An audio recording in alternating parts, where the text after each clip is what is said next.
This is a quick review of biology, specifically macromolecules and some of the processes that involve macromolecules. So the first thing to remember is that you have monomers and polymers. A monomer is a single subunit. It's a building block. It's like one single Lego. When you join Legos together, or these monomers together, you now have a polymer. So a monomer is like a Lego, a polymer is like a whole Lego creation. When talking about reactions involving macromolecules, we have dehydration synthesis and we have hydrolysis. Dehydration synthesis is going to build polymers, so it's going to take the Legos and put them together, and hydrolysis is going to break down polymers. We're going to care more about hydrolysis when we're talking about digestion because that is chemical digestion. It's taking bigger molecules and breaking them down chemically, different chemical forms, into smaller, more usable molecules. So the first one we'll relook at is dehydration synthesis. Dehydration synthesis literally means to put together while losing water. And so what's going to happen here, we have two molecules of glucose, and they're going to become this molecule of maltose. And so what you have happening is as they come together, you're going to have the hydrogen from one of the glucose molecules join with the hydroxyl group or the OH of another glucose molecule. So you're going to get HHO, which is H2O, which is water. So in the end, you're going to have one polymer here with water being released. And the monomers can join in all different formations, but what's going to be happening is that one of them is losing a hydrogen atom and the other one is losing the hydroxyl group to form water that's released as they join together. Now, the opposite happens when you have hydrolysis. What happens with hydrolysis is that polymers are broken down into monomers, into smaller molecules. Water is used as a reactant, so you need water to start your reaction or to be a part of the starting part of your reaction. And so this water is going to join with these two molecules.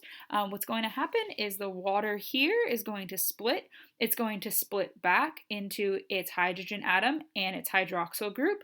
And so these two molecules, one of them is going to get the hydroxyl group it needs, and then the other one is going to get the water. So water in this case is a reactant, and then the monomers are the product. So this is what's going on with digestion, is you're taking these bigger chemical macromolecules, these polymers, and you're turning them into monomers that our body can then absorb and use.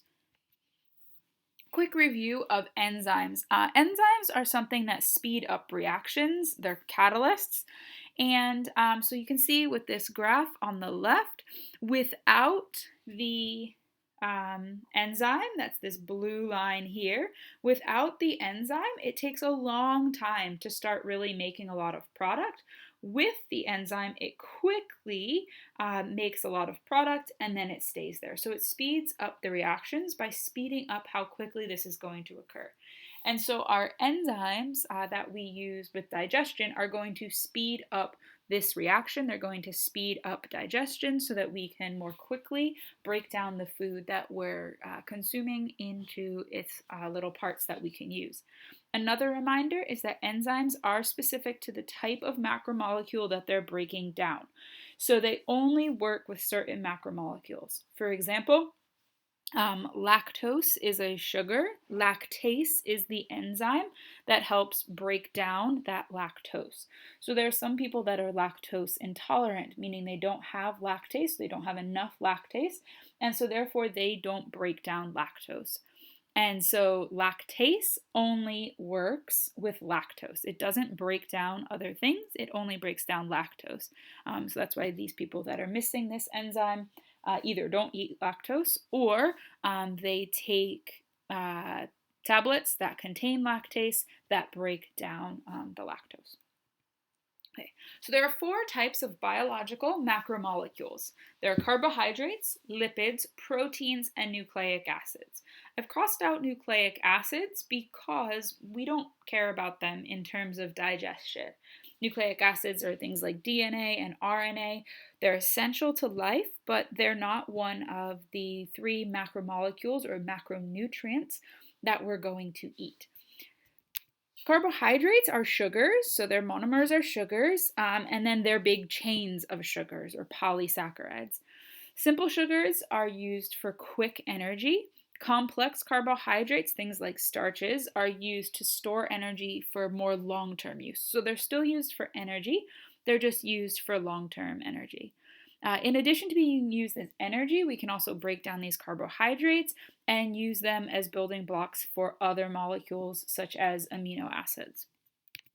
Lipids are fats, oils, and fat-like substances like cholesterol. Lipids can be found in both plant and animal sources. In plant sources, they're unsaturated fats usually, and in animal sources, they're usually saturated fats. Lipids are mainly used for energy. They're used for energy storage and for energy supply, and they have about twice as much energy per gram than carbohydrates. Lastly, we have proteins. Proteins are made up of amino acid building blocks. We can produce some amino acids in our body, but others we need to eat. The ones we need to eat are called essential amino acids. And nearly every function of life depends on proteins. So they're going to speed up chemical reactions like the enzymes we just talked about. They're used for defense. For example, within our blood, we have different proteins within our blood that are able to help defend our body. For example, antibodies are made of proteins. They're used for storage. They're used for transporting different things throughout the body. They're used for hormones communicating between cells. They help us move. We remember the protein fibers that helped make up our muscles. They're there for structural support. So, for example, they help make up the structure of the red blood cell so that it can help carry the oxygen around the body. So those are our three kinds of macromolecules that we will be talking about with digestion: carbohydrates, proteins, lipids. As a reminder, monomers are the little building blocks, polymers are the bigger things. Hydrolysis is what is breaking down or chemically digesting these polymers to make monomers that we're able to use, that our body is able to use as nutrients, as energy, etc. And enzymes are what help speed up those reactions. So our digestive enzymes are going to be very important so that we can quickly break down the food that we're eating and use it for energy.